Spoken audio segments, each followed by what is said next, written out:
A gente ouve bastante quando até faz diálogos com entidades militantes na Umbanda, eles dizerem que não tem religião. E eu ouvi algumas pessoas dizer, olha, você vai falar com o Miramês, é um mentor espiritista. Qual que é a colocação do senhor? O senhor se considera um mentor espiritista? Não. De forma alguma. Inclusive porque durante minha encarnação tive conhecimento das práticas xamânicas dos índios brasileiros. E também fui católico. E agora, no mundo espiritual, durante muitos anos servi no espiritismo porque o médium era espírita. Mas não pertenço a nenhuma religião. Onde eu puder ser útil, lá eu estarei. O senhor já se manifestou na Umbanda? Sim. Como caboclo, por exemplo? Não. Como preto velho. Tá. Então não existe essa separação que nós criamos. Não. Existe uma separação energética, uma separação de vibração. A vibração da energia no espiritismo é diferente da vibração da energia na Umbanda, que é diferente da vibração da energia na Igreja Católica, e assim sucessivamente. As barreiras que existem, se é que podemos falar de barreiras, elas são vibratórias. É como se fossem água e óleo, muitas vezes não se misturam. É preciso que haja uma força que as faça se misturarem. Mas isso não é definitivo, não é rígido. Isso muda. E se há necessidade, entidades que se manifestam numa linha podem mudar a sua vibração e se manifestar numa outra. É só uma questão de vibração. Nossa. Então até hoje podemos dizer que várias pessoas que escreveram obras conhecidas largamente no nosso planeta, dentro da ramificação espírita, foram entidades da Umbanda, ou são. Sim. E para vocês isso é fácil. Não havia padres católicos ditando coisas para Allan Kardec nos livros? Sim. Pois então. Bispos. Da mesma forma.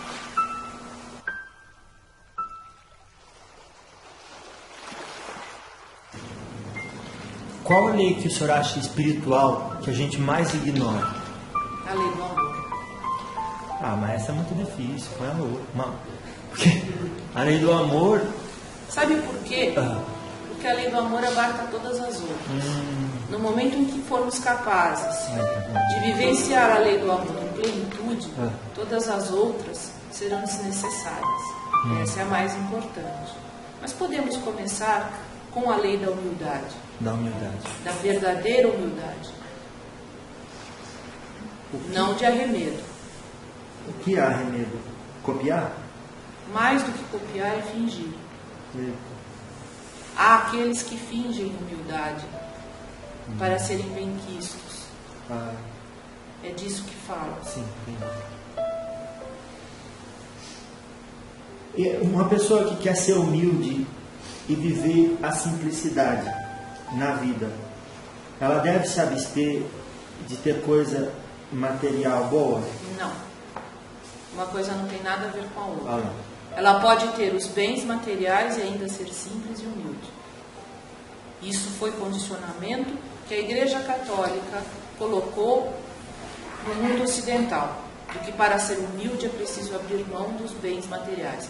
Colocaram inclusive essas palavras na boca de Jesus. Isso não é verdade.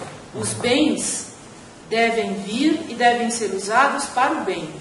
Se eles forem usados para o bem, por que não dar cada vez mais bens a essa pessoa? Se ela os usa para o bem, por que não? Se ela os usa para o mal, está aprendendo uma lição, colherá os frutos disso.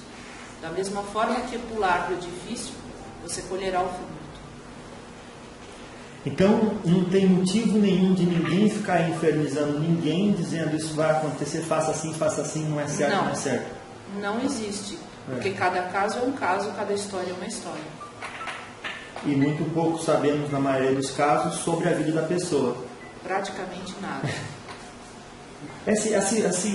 Essa ansiedade por generalizar, colocar a pessoa no chinelo, para baixo, vem de que tipo de desequilíbrio no próprio...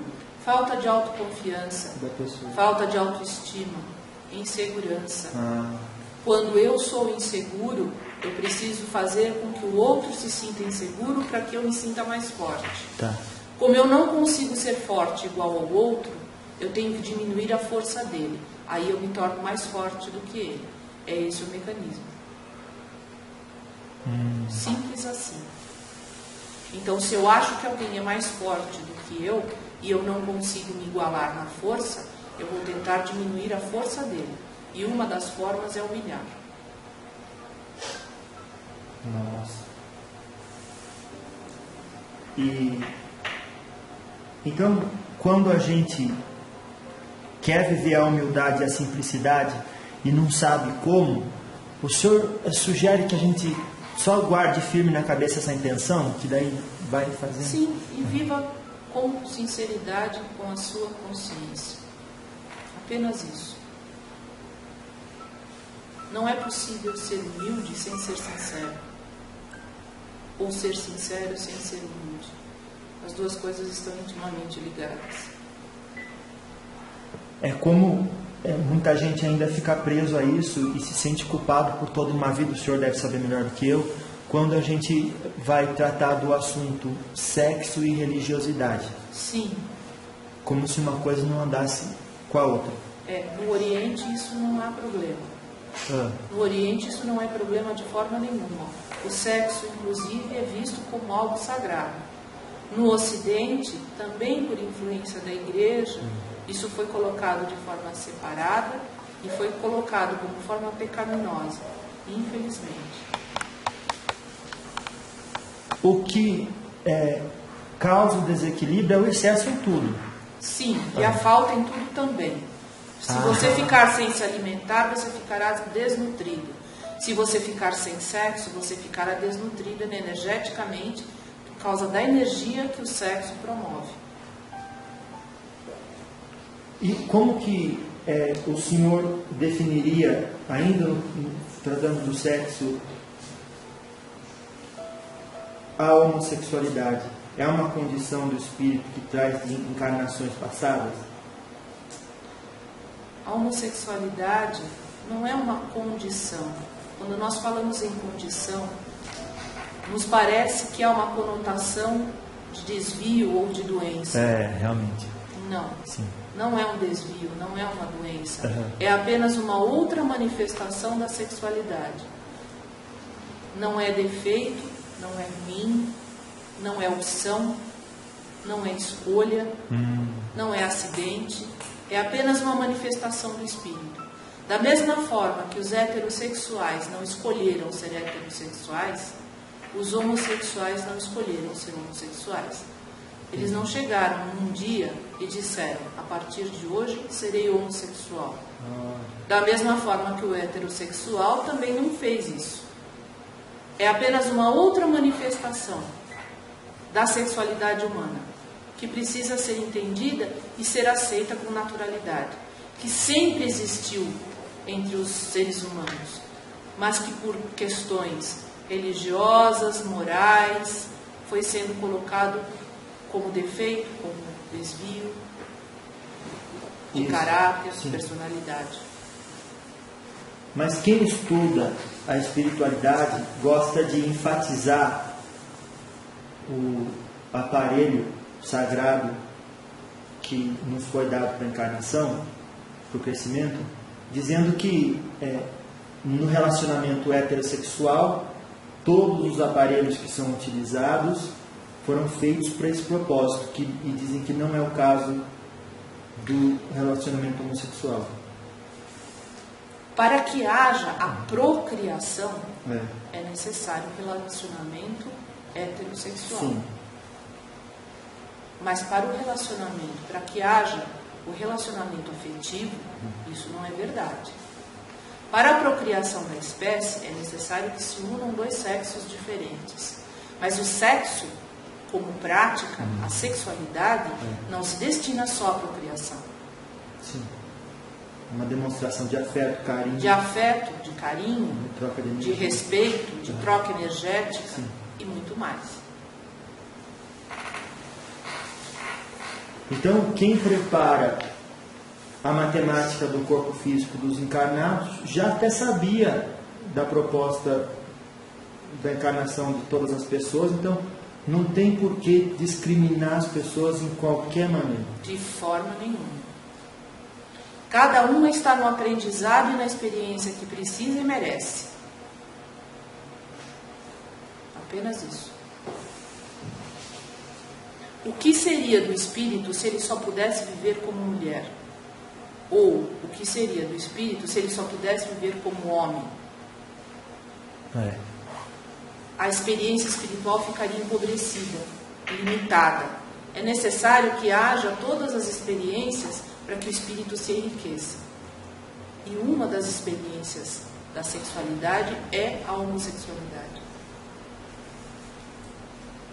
Nossa, parece que o senhor está dizendo que todo mundo em algum ponto vai ser um... Sim, todo mundo em algum ponto será. Ou já foi. Entendi. Pelos comentários que vejo em paralelo, parece que causei algum desconforto. As pessoas não lidam bem com a questão. Infelizmente. Mas é o condicionamento cultural, o senhor acredita? Sim. Moral, cultural e religioso. Moral também. Sim. A gente que acredita na imortalidade da alma, talvez eu vou usar deveria, mas depois se não é para usar, depois eu não uso mais. Mas já deveria ter o zelo com determinados pensamentos para não cultivá-los. Sim. Né? Já é suficiente saber que os tem e que precisa mudá-los. Isso é um trabalho de muitos anos. Sim. Não é uma coisa que se faz de uma hora para outra. Tá. O senhor fala já é suficiente, não precisa mostrar para ninguém que os tem e falar. Não. E se isso acontecer, que numa próxima vez não aconteça. Esse é o exercício, um passo de cada vez. Tá. E o senhor percebe muita gente com dificuldade de se perdoar? Dizer assim, olha, eu falei errado, agora Deus não me perdoa. Isso não é nem se perdoar, isso é reconhecer o próprio erro. Para você se perdoar, primeiro você tem que reconhecer que errou. E é aí que está a dificuldade. Nossa, então quer dizer que tem muita gente que ora pedindo perdão, pulando esse passo aí que é importante. Sim, pede perdão e não sabe nem por quê. De que adianta eu pedir perdão se eu não sei qual é o meu erro? Para o que exatamente eu estou pedindo perdão? Eu estaria fazendo, como vocês falam, uma poupança de perdão? Pedindo perdão antecipadamente por algum erro que eu venha a cometer? Isso não é certo. É como dizer assim, olha, eu sei que vou errar, então já me perdoe antecipadamente. Não. O perdão ele tem que vir pela falta reconhecida. Aí sim ele é válido.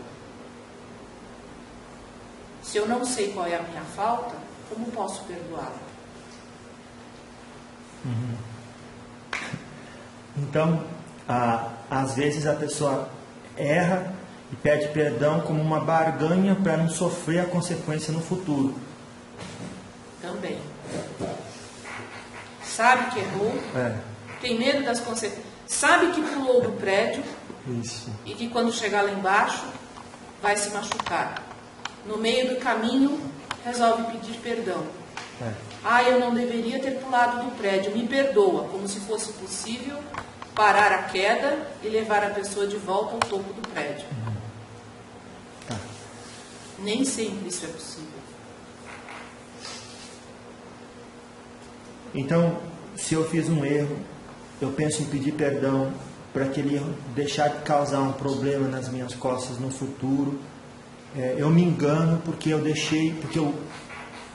a situação só aconteceu para me expor às minhas fraquezas. Sim, o maior perdão que você pode se dar a si mesmo é aprender com o próprio erro.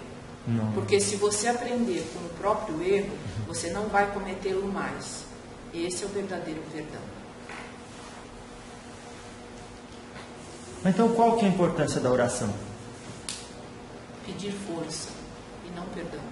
Ah, Pedir força para reconhecer os próprios erros, para deixar de cometê-los. Isso sim, para aprender com eles. Pedir força e não pedir perdão.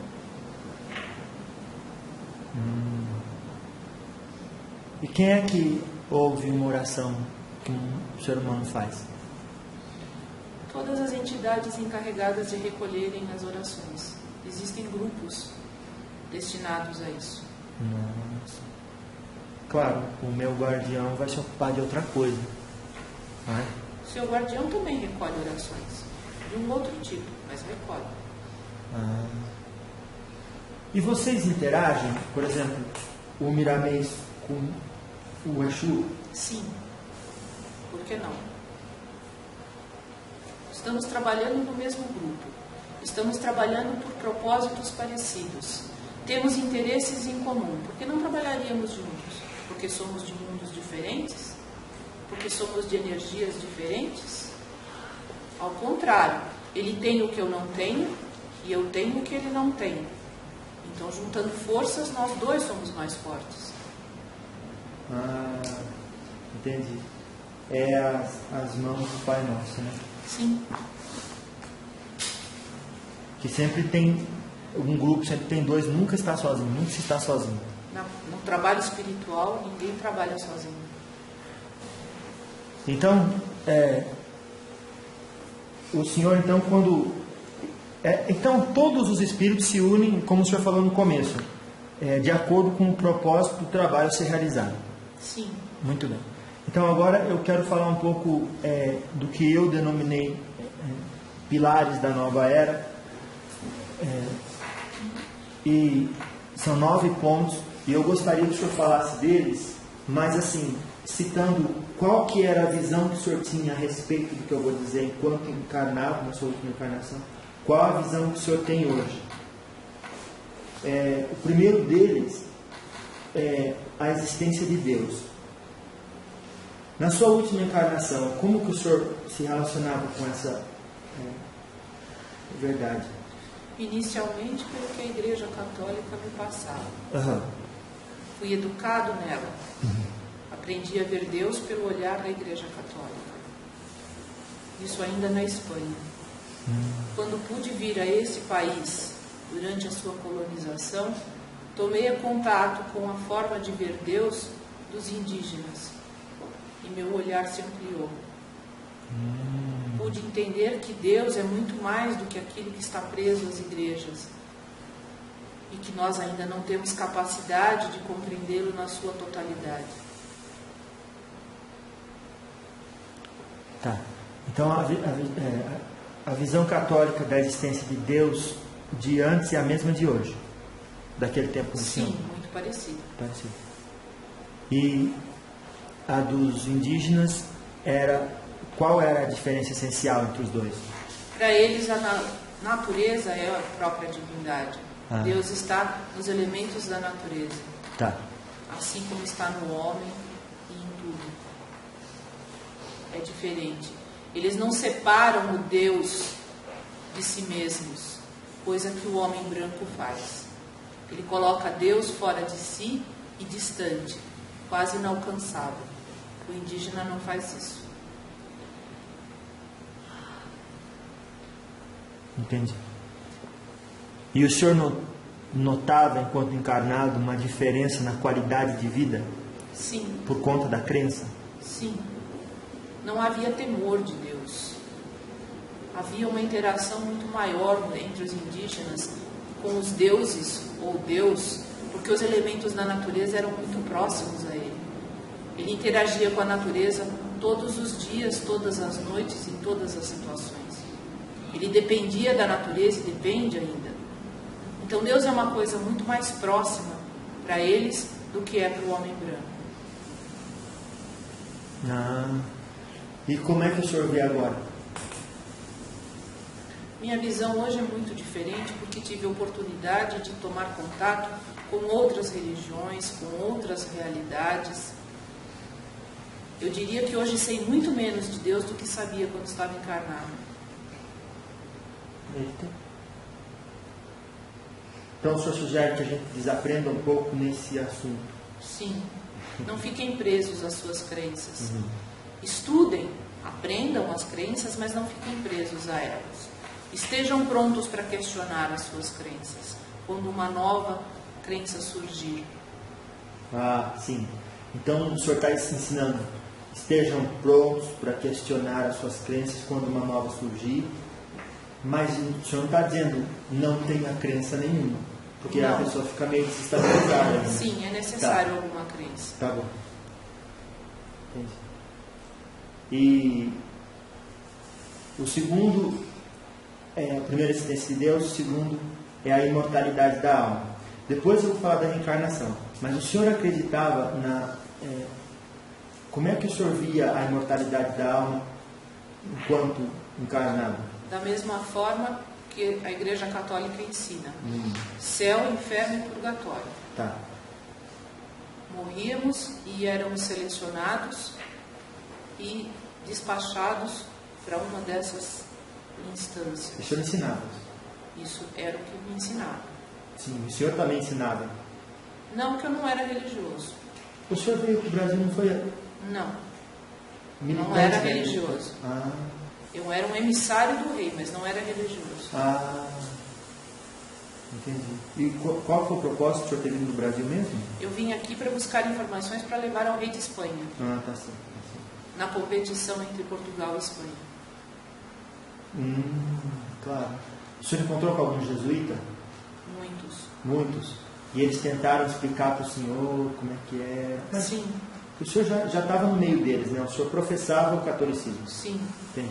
Então não tinha nada novo do que ele podia trazer? Não. Os jesuítas, a única coisa diferente é a organização. Eles são praticamente militares. A organização deles é quase militar. Mas em termos de crença, é católica. Tá bom. E era católica. E daí, quando o senhor chegou, como é que os índios viam a imortalidade da alma? Para eles era algo natural. Eles sabiam que a pessoa morria e continuaria vivendo num outro lugar. Tá. Que eles dão nome e que eles não sabem onde fica, mas sabem que existe. E sabem que é possível entrar em contato com essas almas em determinadas situações, em determinados momentos. Como, aliás, qualquer crença mais primitiva na Terra. Tá. Como que o senhor via, o terceiro é a lei da ação e reação. Como é que o senhor via a lei da ação e reação? Eu não sabia o que era a lei de ação e reação. Tá. O planta e colhe. O senhor sabia que plantava e colhia. Mais ou menos. O senhor estava ocupado. A Igreja Católica não fala muito bem disso. Até porque a Igreja Católica se servia dos bens dos fiéis. Então, essa lição do planta, colhe, não fazia muito sentido dentro dos ensinamentos deles. O senhor acha que é uma pena? Que não tenha feito parte dos ensinamentos deles? Não sei se é uma pena. Era o que eles acreditavam ser o certo. Não é possível julgar. Então o senhor acha que hoje o senhor concordaria, que é o que eu faço, mas eu quero saber o senhor como espírito, o senhor concordaria que todo mundo fizesse aquilo que acha certo fazer, porque se for errado a vida vai ensinar? Sim. Foi isso que eu acabei de dizer alguns minutos atrás. Sim. Essa é só uma outra forma de dizer aquilo. Sim. Tá. Então, E quanto aos índios, o senhor sentiu o que partindo deles? Eles aprendiam que, olha, nós plantamos, então hoje nós temos o que comer. Sim, eles lidavam com a terra o tempo todo. Tá. Isso para eles era muito claro. E os ensinamentos são passados para as crianças desde muito cedo. E eles aprendem a viver em comunidade. Um ajuda o outro, cada um tem a sua função. E eles têm a noção de que se todos cumprem a sua função, ninguém fica passando necessidade. É o que costumamos dizer, onde todos cumprem os seus deveres, ninguém precisa exigir os seus direitos. Nossa, porque eles são sanados automaticamente. Sim. Entendi. Então, a primeira é a existência de Deus, a segunda, a imortalidade da alma, a terceira, ação e reação, e a quarta, a reencarnação.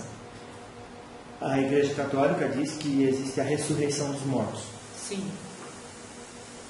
Reencarnação não. Não. Mas é... É diferente. Sim. Completamente diferente. Ah. A ressurreição pressupõe que o mesmo corpo vai voltar à vida. Num determinado momento por ação divina. Isso é impossível. Tecnicamente, cientificamente, Sim. basta olhar. Sim. Tá. E os índios, quanto à reencarnação, também... Sim, eles acreditam totalmente na reencarnação. Veneram os seus ancestrais e sabem que eles podem voltar nas suas crianças. Para eles isso é natural. É um processo absolutamente natural. Tá. O próximo é a comunicabilidade dos espíritos. Na Igreja Católica, talvez exista isso... Sim, em algumas circunstâncias. Para alguns encarnados especiais, que foram chamados então de santos. Tá. Ou místicos. Depois que o senhor está aí no mundo espiritual, o senhor já ouviu falar de Bilocação? Bilocação? Sim. Por exemplo, uma pessoa está aqui e está lá na Itália ao mesmo tempo? Sim. Mas isso daí tem toda uma organização por trás, né? Não é qualquer Isso é possível. É um corpo espiritual que se manifesta num outro lugar densificado. Entendi. É como, por exemplo, durante o sono a alma sai do corpo, Sim. se densifica lá. Sim. E aparece para as outras pessoas num outro local. Sim. Mas assim, interage com as outras pessoas como se a pessoa estivesse realmente lá. Sim. Não é só uma aparição do fantasma, por exemplo. Não. Tá. E por que o senhor acredita que existe essa possibilidade para cumprir o propósito? Essa possibilidade é apenas algo natural. Faz parte da natureza. Nossa. Qualquer um poderia fazer. Pode ainda. Sim. É parte da natureza. Não existe propósito especial para isso. Existe algum propósito especial do nosso caminhar ou do nosso respirar? É um processo natural. O homem aprendeu a enxergar como algo sobrenatural, mas não é. É um fenômeno absolutamente natural. O senhor pode citar um outro que é parecido com esse que é natural e a gente acha sobrenatural? A comunicabilidade com os espíritos. Isso sempre esteve presente entre os seres humanos. E hoje é encarado como sobrenatural. Sim, coisa de magia. Ou de malucos. Mas a esquizofrenia... O senhor sabe que muitas vezes a pessoa que ouve vozes é chamada de esquizofrênico. Sim. Tem diferença a mediunidade de esquizofrenia? Sim. A esquizofrenia é uma doença. A mediunidade não. É uma condição do cérebro. É uma condição energética do corpo físico daquela pessoa. Sim. Então vamos lá. O próximo seria, depois da comunicabilidade com os espíritos, a fé raciocinada. Que no Espiritismo falamos e ensinamos muito. Como que a igreja, a fé para a igreja era a Bíblia? O fundamento da fé era a Bíblia. Isso. Não existia muito raciocínio em cima do... Não. Pergunto, no Espiritismo moderno, será que existe? Ou será que se tornou uma religião tão fundamentalista quanto qualquer outra? apoiada apenas nos livros de Kardec, como se Kardec tivesse escrito tudo o que tinha para ser escrito a respeito, enquanto que ele mesmo disse que não estava pronta a doutrina, que muita coisa seria acrescentada e que à medida que a ciência do homem caminhasse, as mudanças deveriam ser feitas naquilo que foi escrito. Mas não é isso que os espíritas fazem, infelizmente. O senhor não acha que é por um receio? Olha, não coloquei medo. O senhor não acredita que é um receio de perder a estrutura numa sociedade tão necessitada de estrutura? Eu acho que é mais medo de perder o controle e o poder sobre as pessoas, da mesma forma que a Igreja Católica fez um dia. Não há por que perder estrutura, ao contrário, a estrutura ficaria muito mais clara, muito mais evidente, muito mais lógica à medida que a doutrina fosse incorporando a si as descobertas do homem, os avanços do entendimento, as percepções que a humanidade fosse fazendo. Isso não seria desestruturação, ao contrário.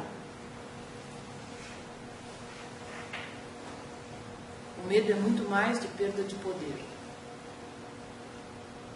Porque se eu chegar para um espírita e disser que o que ele acredita não é verdade, com base na ciência, o que ele vai fazer?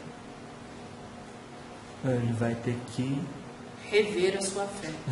Isso é fé raciocinada. Sim. Essa é a verdadeira fé raciocinada. É aquela que é capaz de questionar a si mesmo em qualquer momento. Sim. Kardec já colocou isso. Sim. Essa é a verdadeira fé raciocinada. Hoje eu acredito nisso, mas se amanhã alguém me trouxer uma prova, uma demonstração de que o que eu acredito não é verdade, eu terei que rever a minha fé.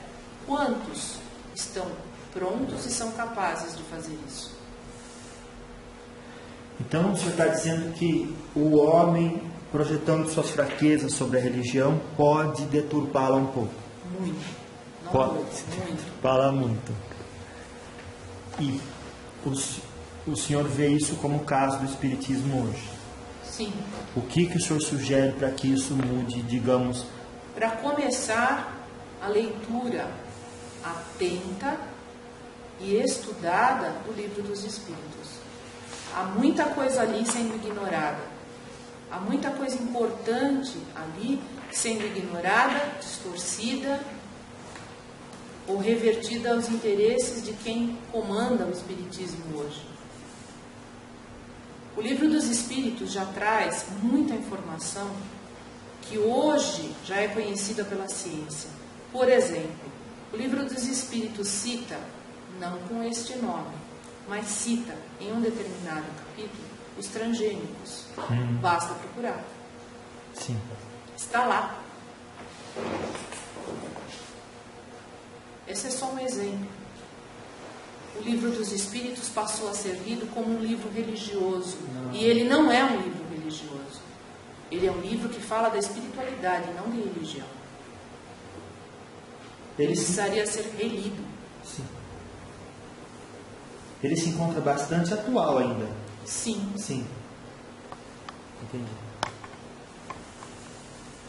No Livro dos Espíritos, por exemplo, fala do livre-arbítrio. Sim. Que a encarnação é programada antes. Sim. E todo mundo entendeu que a encarnação é programada nos mínimos detalhes. Até a pedra onde eu vou tropeçar é programada. E isso é uma distorção. Não é isso que acontece. Uhum. Se fosse assim, para que termos livre-arbítrio? Para que termos raciocínio? Para que termos possibilidade de escolha? O que nós estaríamos de fato aprendendo assim? Nada. Então, como que o senhor define assim essa programação?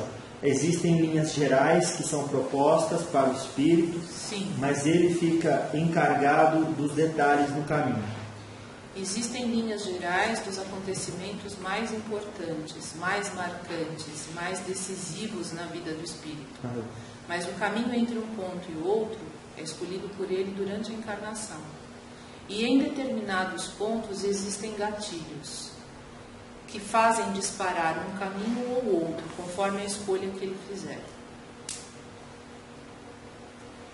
Mas, independente dessas escolhas, por conta de, vamos dizer assim, uma bomba vibratória colocada dentro dele, em determinado momento essa bomba vai explodir e vai levar ele para aquele ponto da Ela linha pode geral. explodir ou não, de acordo com as escolhas que ele fizer.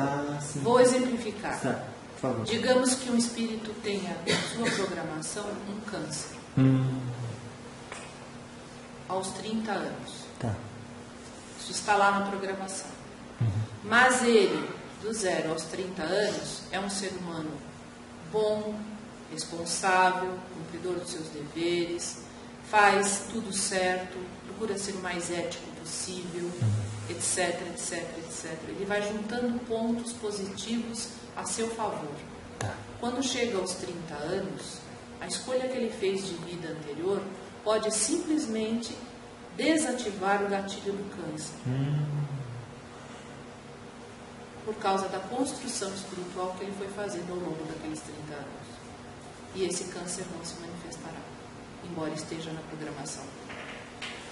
Então parece que o que eu estou ouvindo é o seguinte: num planeta de prova e expiação, quando uma vicissitude perde a sua razão de ser, outra lhe substitui. Ou ela não acontece. Outro exemplo. Digamos que uma mulher praticou muitos abortos numa encarnação. E ela vem nesta programação com a missão, ou com o karma, como vocês gostam de dizer, de ter muitos abortos e não conseguir engravidar. Digamos que esta seja a programação. Mas ela, aqui, decide estudar medicina, decide estudar pediatria, decide estudar obstetrícia e passa a ajudar mulheres com gravidez de risco, mulheres com dificuldade de engravidar, crianças doentes. Ela constrói ao longo da vida atos que vão anulando aquele passado. Por quê? Para que ela teria que passar pela vicissitude de não engravidar e de ter muitos abortos? Não faria sentido. Ela já aprendeu a lição. Tá certo. Entendi. Então, depois da fé raciocinada, a gente tem a proposta da evolução. O espírito nasce simples e ignorante, passa por todas as vicissitudes da vida, aprendizados, e ele vai evoluindo. Sim. É assim mesmo? É. Então não tem essa história que... O erro é consequência da ignorância. O que vocês chamam de erro é apenas ignorância. Só. Tá, mas a gente vê... Eu não sou um estudioso de Pietro Baldi, o senhor saberá dizer, mas algumas vertentes dizem que houve a queda do espírito, que foi criado perfeito, daí agora ele caiu, esqueceu a perfeição dele, agora ele só tem que lembrar. Isso contradiz... Ele foi criado perfeito, mas ignorante da sua perfeição. Ele não sabe usar. Então a queda não existe. Não existe. Não é queda. Não há queda. Há apenas aprendizado de uma perfeição que ele quer dele, pertence a ele, de uma divindade que é dele, pertence a ele, que ele desconhece. É apenas ignorância. Então, assim sim parece justo, porque todos têm que passar pelos mesmos aprendizados. Sim. Pela formação, né? Talvez sim. não os mesmos, mas a formação do espírito para ele aprender responsabilidade como criador, co-criador. Sim. Entende? E então é assim, quanto mais a gente vai evoluindo, vai aprendendo mais responsabilidade e vai sendo dada para cada espírito maior responsabilidade e habilidade de manusear as suas habilidades. Sim. Tá, entendi. E também de cair para aprender com elas, né? E aí Ninguém cai. ninguém cai. Quem erra é por ignorância. Não há queda. Ah, a estagnação. Sim. Eu entendi. E aí quando a gente vê os outros crescendo, estamos estagnados, dá a impressão que a gente está caindo, mas Sim, a gente não só está existe estagnado. queda. Ah. Ou seja, o que se conquistou com você permanece.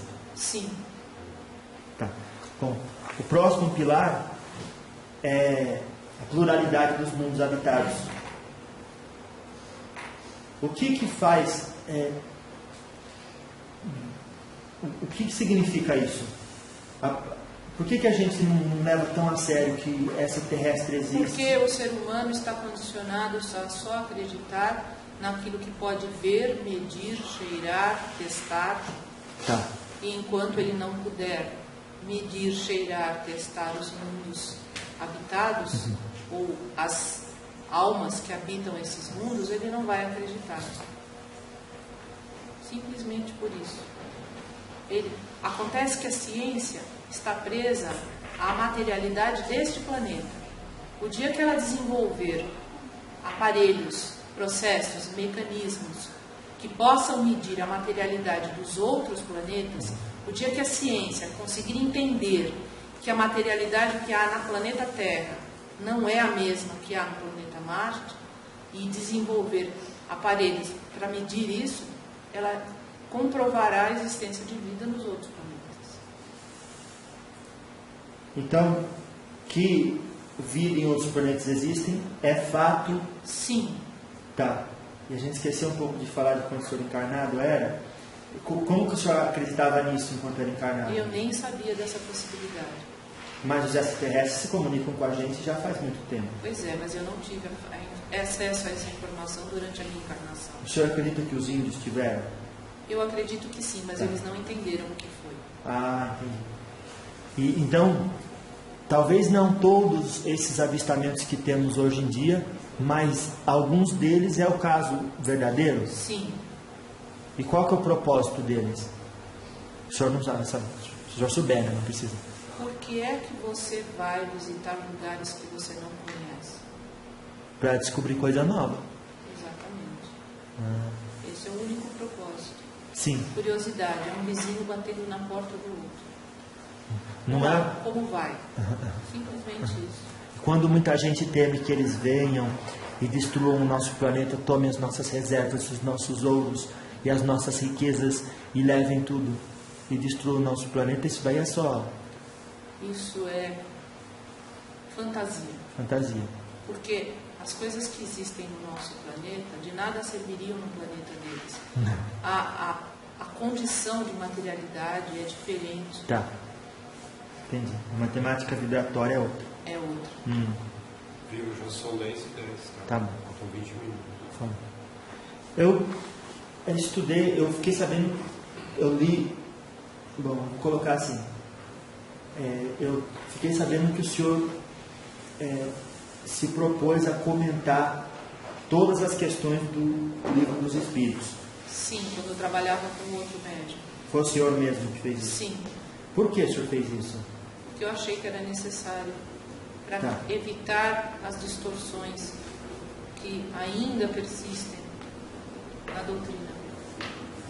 Eu peguei algumas questões e algumas frases eu gostaria de ler para o senhor, talvez o senhor aprofundasse um pouquinho nesse assunto, tudo bem? Sim, Então, a primeira frase que eu peguei de um comentário do senhor no Livro dos Espíritos fala assim: não podemos nos sentir seguros onde quer que estejamos, sem pelo menos alimentar a ideia de uma fonte criadora e imortal. sim. Qual insegurança, é a pergunta, acomete quem vive faminto ou desnutrido dessa ideia de uma fonte criadora e imortal? Se eu não acredito que algo maior, que exista algo maior do que eu, coordenando ou de alguma forma regulando tudo que existe, eu passo a acreditar que, da mesma forma que tudo nasceu do nada, tudo pode ser destruído e virar o nada de uma hora para outra. É essa a insegurança. Não existe injustiça em campo algum de vida, pois cada espírito, ou coisa se move no ambiente que a sua evolução comporta. Sim. Daí resulta o porquê de devermos dar graças por tudo o que nos é colocado no caminho. Porque cada um recebe o que precisa e merece para o seu crescimento. Desde o tropeção na pedra até a doença mais grave. Desde a falta de dinheiro até a riqueza absoluta. Desde a beleza intensa até a feiura extremada. Tudo o que nos acontece tem um propósito de aprendizado. Se nós passarmos a enxergar dessa forma, não há injustiça. Estudemos a harmonia do universo, meditemos sobre ela, pedindo ao Mestre que nos ajude a compreender esse equilíbrio divino, porque se entrarmos em plena ressonância com a criação, sanar-se-ão todos os problemas, serão desfeitas todas as dificuldades e todos os infortúnios cessarão. Sim. Então, no que consiste compreender a harmonia do universo? Compreender as leis que o regulam, como Tá. eu dizia anteriormente. Uhum. Se eu compreendo a lei da gravidade, eu passo a obedecer e não salto do prédio. Tá. Da mesma forma, todas as outras leis que regulam o universo, à medida que forem compreendidas e forem seguidas, deixam de surtir as consequências do não seguimento das leis. Se eu não quero me machucar caindo de um prédio, eu não pulo dele, porque a lei da gravidade é inexorável. Da mesma forma, as outras leis. Acontece que nós subvertemos leis porque nós não as conhecemos todas. À medida que nós formos conhecendo, nós não as subverteremos mais. E não subvertendo, nós não teremos mais sofrimento. Uma parte da frase fala assim: pedindo ao Mestre que nos ajude a compreender esse equilíbrio divino. Então, qual que é a forma mais eficaz de fazer esse pedido? Orando. Não tem uma fórmula Não. da oração? Não. Quanto mais sincera ela for, mais pessoal ela será. E essa é a melhor forma. Então, quando se pede ao Mestre, por que o Senhor falou para pedir ao Mestre? Porque para esse médium, Jesus era o Mestre. Só faria sentido falar dele. Mas o Senhor hoje diz: faça a oração no seu coração de verdade e o encarregado vai dar conta. Sim. Vai cuidar disso. Seja qual for a sua linha. Em nome do Mestre. Sim, seja qual for esse Mestre. O Jesus é o governador do planeta Terra, não é? Não necessariamente. Vamos para a próxima pergunta? É um tema muito... que traz muita dúvida para as pessoas. A gente ouve dizer que tem um governador do planeta Terra. Tem vários governadores. Um só não daria conta. E Jesus é um deles, então. É um deles. Tá. Porque eu queria dizer polêmica, né, nesse assunto. Sim. Então, o senhor acredita que isso volta no que o senhor falou, a necessidade de querer controlar os outros para dizer que Sim. a verdade vem daqui só? Sim. Isso é poder. É necessidade de poder e controle. Se eu digo que o outro está errado e só eu estou certo, eu detenho o poder. Me coloco como a fonte fornecedora da verdade. Sim. Entendi. Daí para as outras coisas, natural que venham me procurar. Exato. Tá. Mas contradiz um pouco com a proposta dos espíritos que aparecem em todos os lugares e falam de todas as línguas, de todos os pontos. Por quê? Não, eu digo o que contradiz é a pessoa querer que a verdade venha de um só ponto, quando os próprios espíritos ensinam Sim. que ela vem de vários lugares. Exatamente. Então, outra coisa que o senhor colocou lá: conhecer e amar são duas metas que não poderemos esquecer em todos os nossos caminhos. Conhecer significa se permitir interagir com tudo e com todos. E amar, mesmo assim, ainda que seja diferente, ainda que me pareça estranho, ainda que me pareça até contraditório. Amar acima de tudo isso, amar acima das diferenças. Porque as diferenças são só isso, diferenças. Nada mais. Tá. Daí o Senhor disse o seguinte: esses dois estados da alma abrir-nos-ão as portas da felicidade, pelas quais poderemos viver em pleno céu, mesmo estando andando e morando na terra. Sim. É vivenciar a espiritualidade mesmo estando aqui.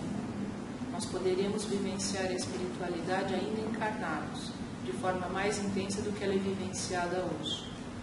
À medida que nós conhecermos melhor as leis divinas que regulam o nosso mundo, o nosso universo, nós poderemos sofrer menos e estaremos cada vez mais imersos na espiritualidade.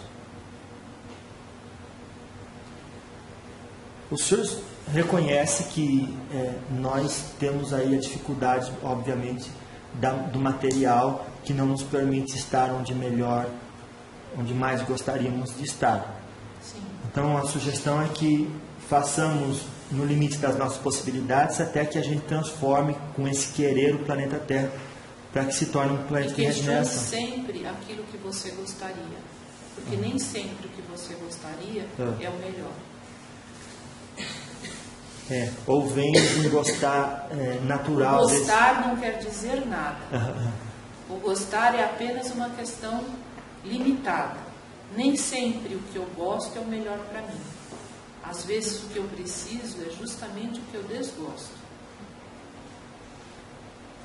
É ali onde eu tenho mais a aprender.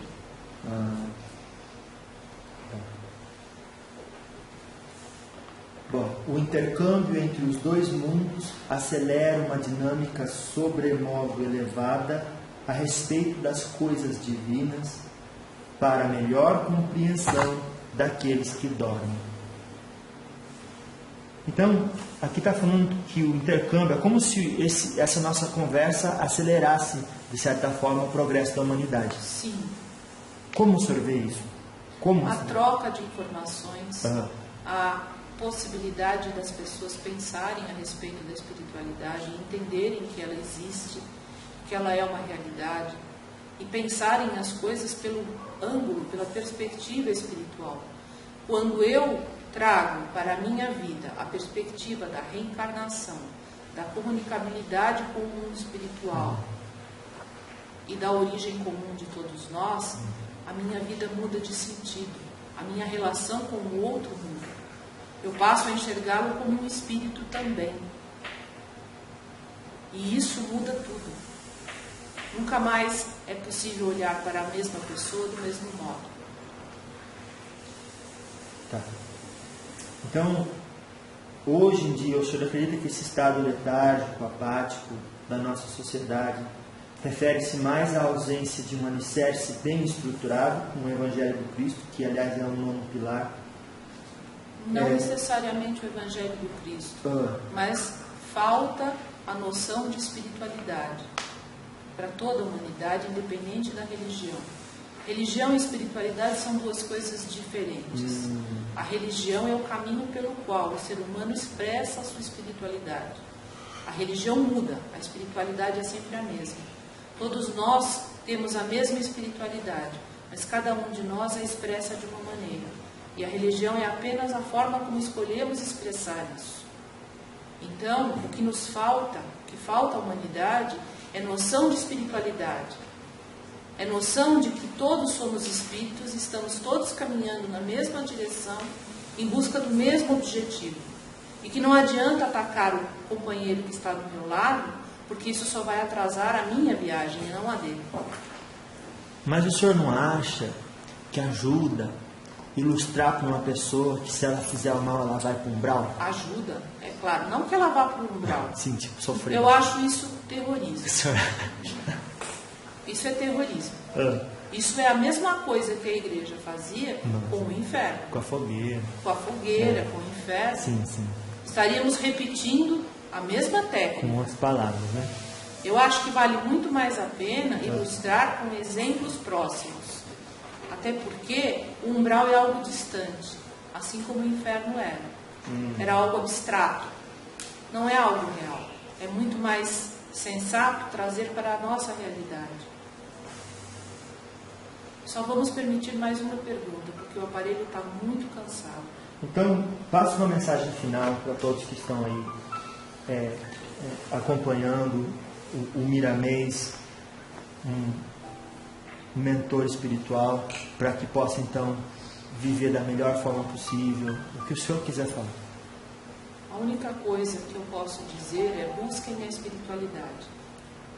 Não de forma inconsciente, não de forma crédula, mas de forma lógica.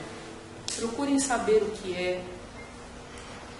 Em vez de rejeitá-la, sem antes saber o que é. A espiritualidade sempre esteve presente na humanidade. Ela sempre foi uma coisa natural. E esse caminho de volta à naturalidade precisa ser encontrado. O homem precisa integrar novamente a sua espiritualidade. E isso só poderá ser feito à medida que ele mesmo buscar isso de forma consciente e equilibrada. E nós estamos à disposição para isso. Graças a Deus. Muito obrigado, senhor Miramês. Nós é que agradecemos a oportunidade da conversa e dos esclarecimentos. Tá certo. Uma boa jornada para o senhor no mundo espiritual. Alguma pergunta de alguém dos presentes? Algum comentário? Não? Então nós nos despedimos agradecendo a todos e desejando a todos que continuem na paz do Criador. Sim.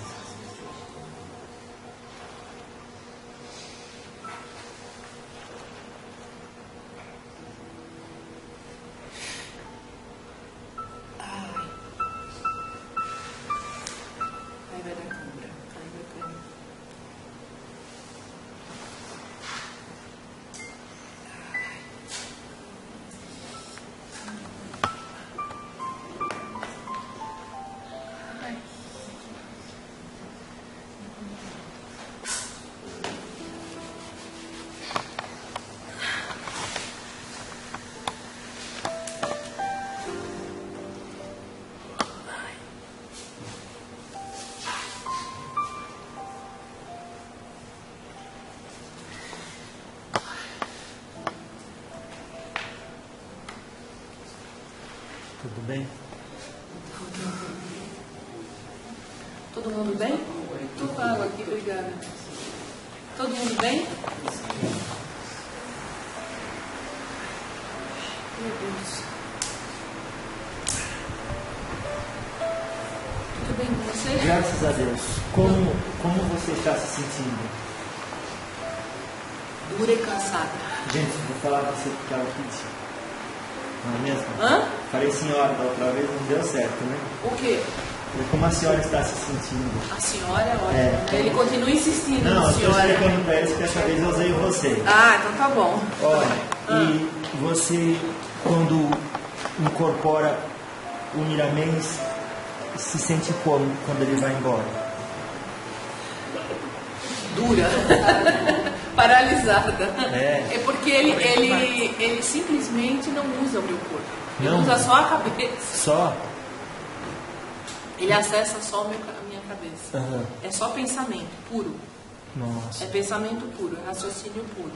Não tem emoção, não tem movimento. Eu sinto o corpo, mas eu não consigo mexer.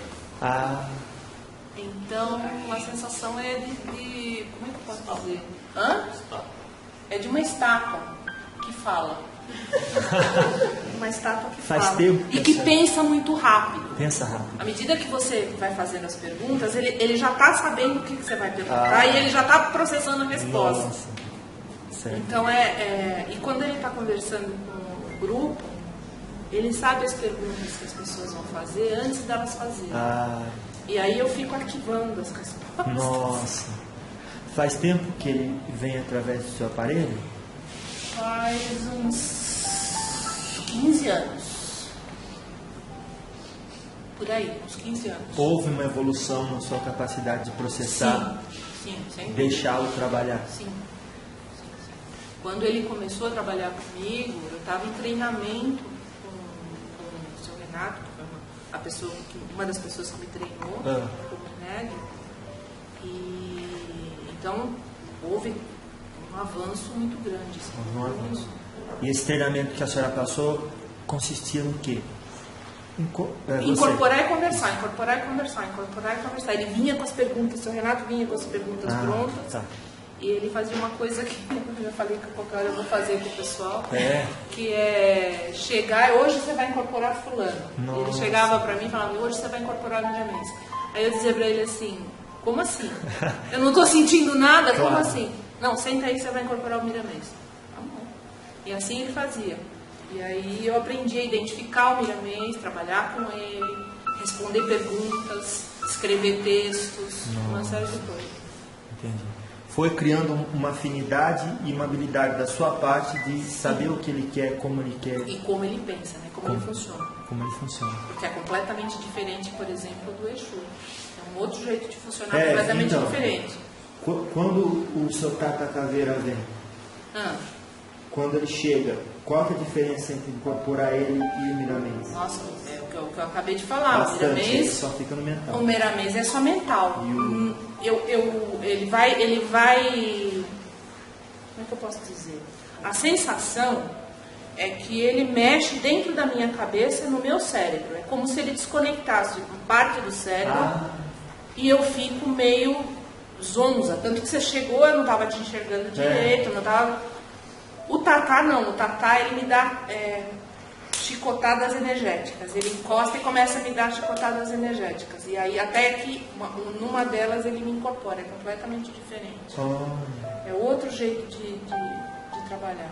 Mas para quem está ouvindo assim, chicotada energética não é violência, né? Não. Não. Foi só uma força de expressão. São descargas energéticas que ele vai soltando para me fazer desgrudar o corpo físico do duplo e ele poder trabalhar. Então hoje, para trazer o Miramês, exige uma concentração maior? Sim. Ou porque eu fiquei hoje quase 1 hora em concentração. 1 hora em concentração hoje. Eu notei. Mas é por conta desse trabalho que a gente está fazendo ou sempre que ele vem? Não, hoje principalmente, porque como eu sabia que ele ia ficar muito tempo e ia responder muita coisa, eu fiquei mais tempo. Normalmente ele vem no fim do trabalho mais rápido. E ajudou esse tempo maior? Eu estava completamente conectada com ele. E quanto ao encontro, ele disse que nós nos encontramos com eles no mundo astral. Eu, particularmente, não me lembro de nada. Nem eu. Eu ia perguntar isso. Você se lembra? Eu nunca lembro do que acontece no astral. Eles me encontram no astral e eu não lembro. Não lembro. Eles diziam, olha, encontrei com assim. Ele me encontra assim no astral. Eu não lembro. Não lembra? Tá bom, então. Bom, em nome não só desse trabalho, mas de todos que aprendem com as entidades aqui da casa, pelo apoio do IPPB, médium Maísa Intelissano, eu quero agradecê-lo. Eu que agradeço pela oportunidade. Graças a Deus. Obrigado a todos, viu, que vieram, tiveram a paciência no trabalho, viu? Muito obrigado. Obrigada, gente. Obrigada.